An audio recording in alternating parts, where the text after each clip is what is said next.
Is anyone hungover? Did everybody have a good New Year? Were you at the street party? No, hiding away. We got offered by Edinburgh Hogmanay, do you want to do this gig? We thought, yeah, damn right. So we thought we'd just start the year with a bang, and it's been great.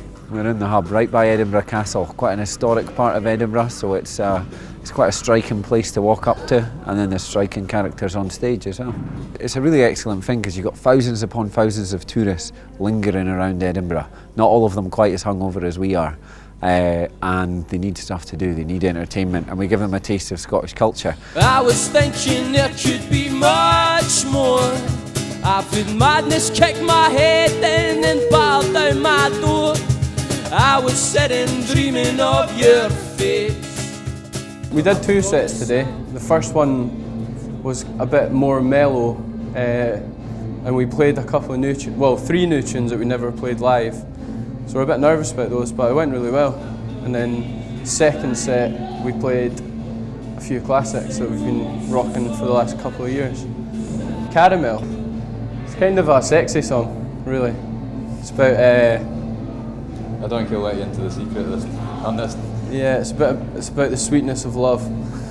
Let you simmer softly and keep the temperature controlled. Lick my sticky fingers and taste the purity foretold. Thank you, we've been Emelle. See you later on. Well, they're 2 very different films. The first one is fracking, and we chose to show that because it's something we made really recently and something we feel really passionately about. You feel passionate. Yeah, I feel passionately, and you pretend to feel passionately. You do a really good job of pretending. I do. And the second one's a really different film. It's a 9-minute stop motion animation set in the late 60s about NASA sending monkeys into space and another psychologist who's doing experiments on monkeys at the same time into the nature of love. Yeah, KEVIN HARMAN, he makes these sculptures out of skips that are at the side of the road, and he mucks about with this stuff and builds it and chats to the locals, and at the end of it he's got this amazing piece of art which is filmed, and then of course the skip guys just take it away. It's street art, it's total street art, it's almost like Banksy. He is the Banksy of skips.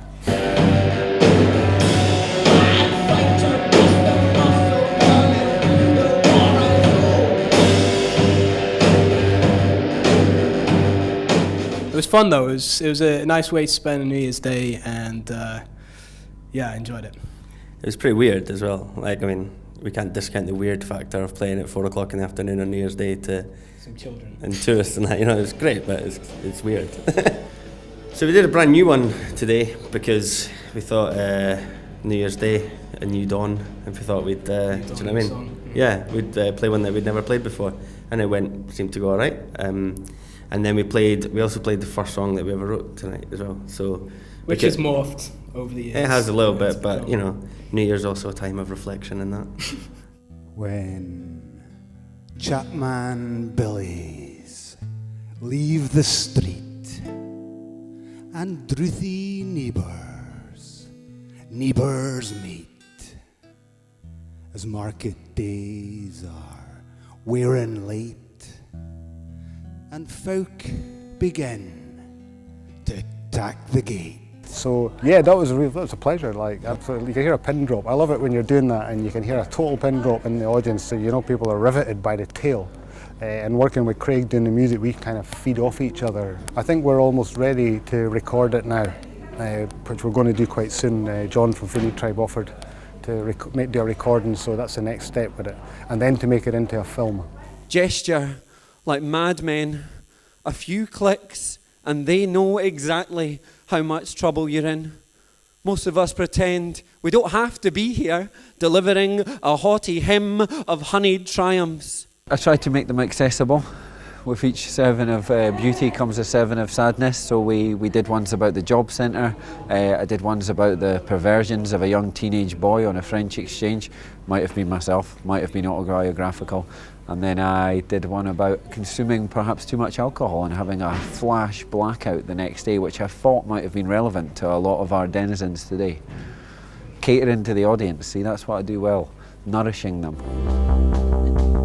I'm not asking you to love me, I'm asking you to tell me why you don't. Yeah, it was great, it was good crowd, it was nice to be part of the official celebrations, and I think because of the way they'd done it, there was like always people coming and going, so it was never the same audience, which was quite nice.